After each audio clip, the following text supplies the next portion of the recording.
Hello everybody, welcome to Ask JP.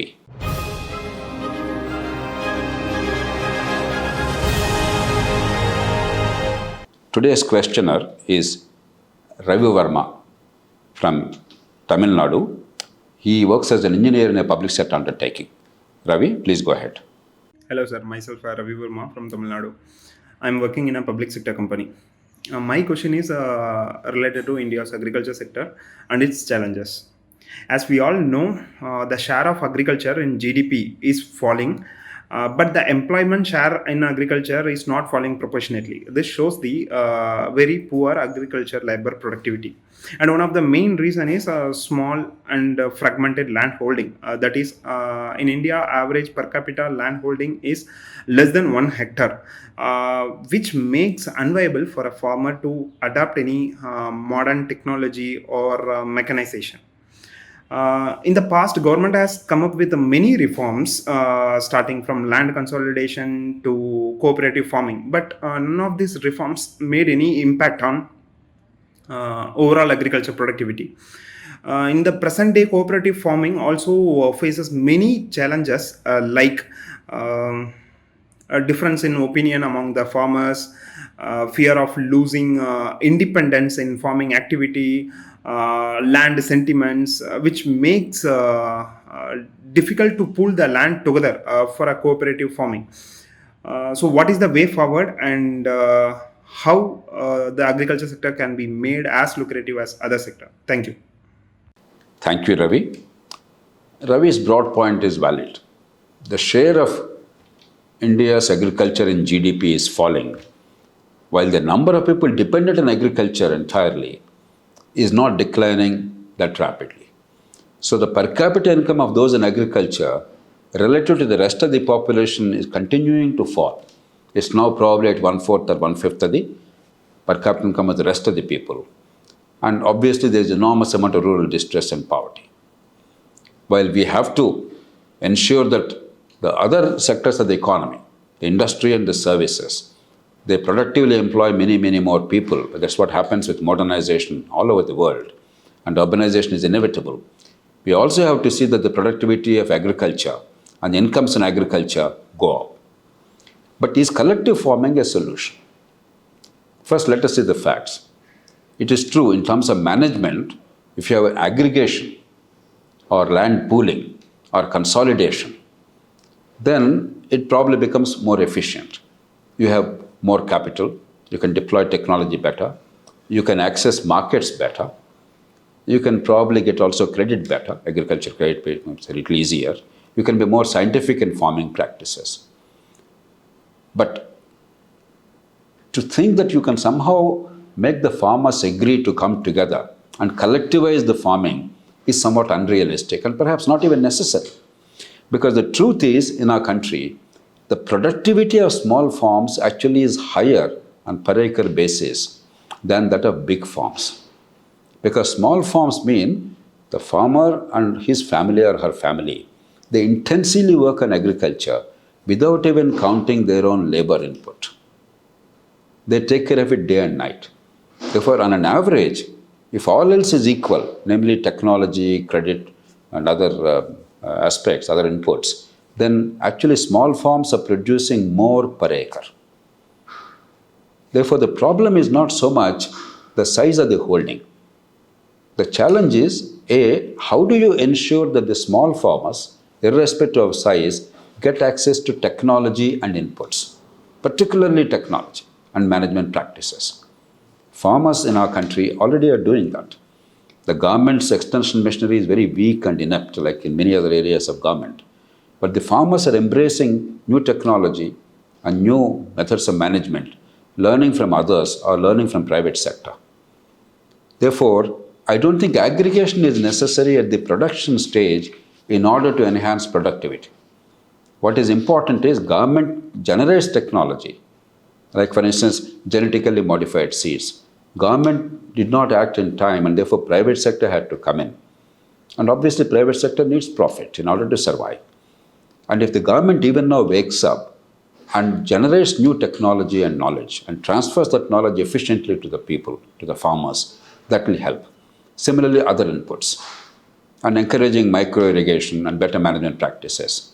That is enough. You don't necessarily require collectivization. But what is required is post production, you require many activities: grading, packaging, storage, transport, processing. Without value addition and processing, the farmer will not get the full value and the society will not get full value. In India, only about 3% of the agricultural produce is actually processed, one of the lowest in the world. And of course, retailing. So what is required is you must compress the market chains. Supposing you allow the big retail chains which take care of all these functions efficiently, with low margins but high volumes, with an incentive to be able to penetrate global markets, to add value and generate employment, then the farmer benefits. Productivity goes up and post-production value goes up. Wastage comes down. With processing, you also generate industrial activity and employment in the areas close to rural areas. And finally, you can penetrate the global markets. It's likely that we have $100 billion opportunity in agricultural exports alone, in addition to what we are exporting right now, if only we leverage our strengths and have the right kind of policies. That is the way forward rather than aggregation of land, because by force you cannot do it. Cooperatives generally don't have credibility. Farmers will not be willing. And Ravi quite rightly pointed out the reasons why farmers would not agree.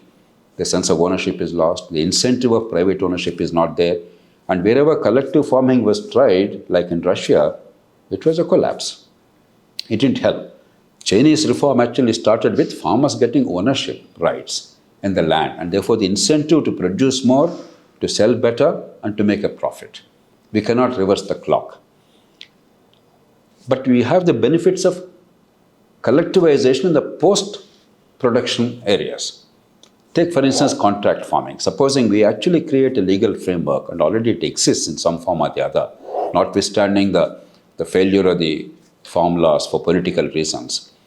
And supposing the farmer actually enters into a contract with the company with an assured price in advance, there is price stability, greater assurance, the consumer also will benefit, and now the person who is purchasing the farm produce and processing it and marketing it has an incentive to enhance productivity and quality, therefore provide the inputs.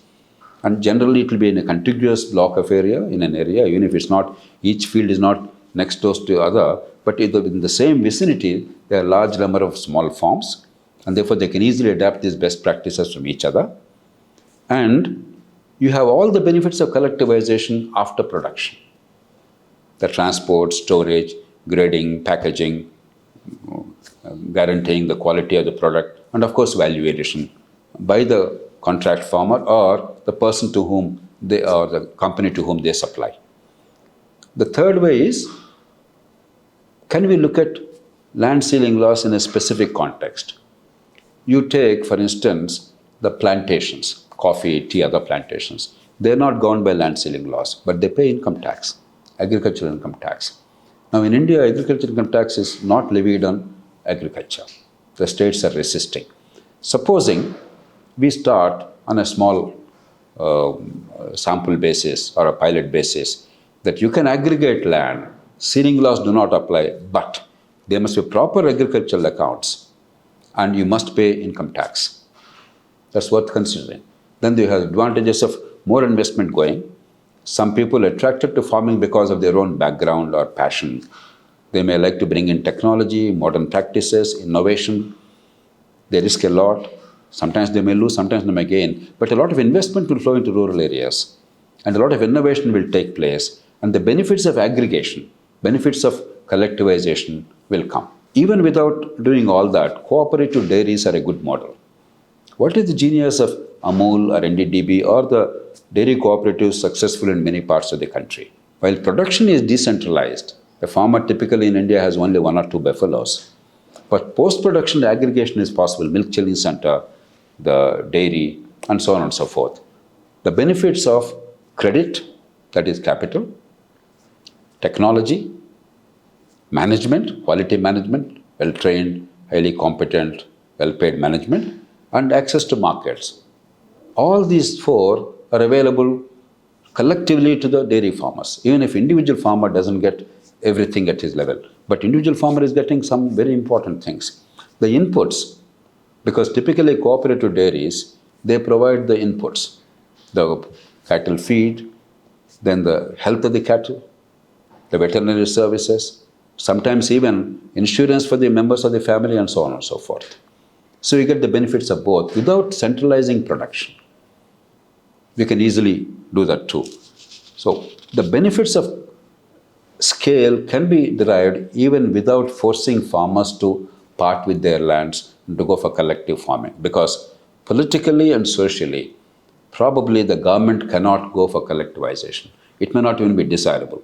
But as we have seen in many cases, we can get the benefits of collectivization and scale without giving up the ownership of the small farmer.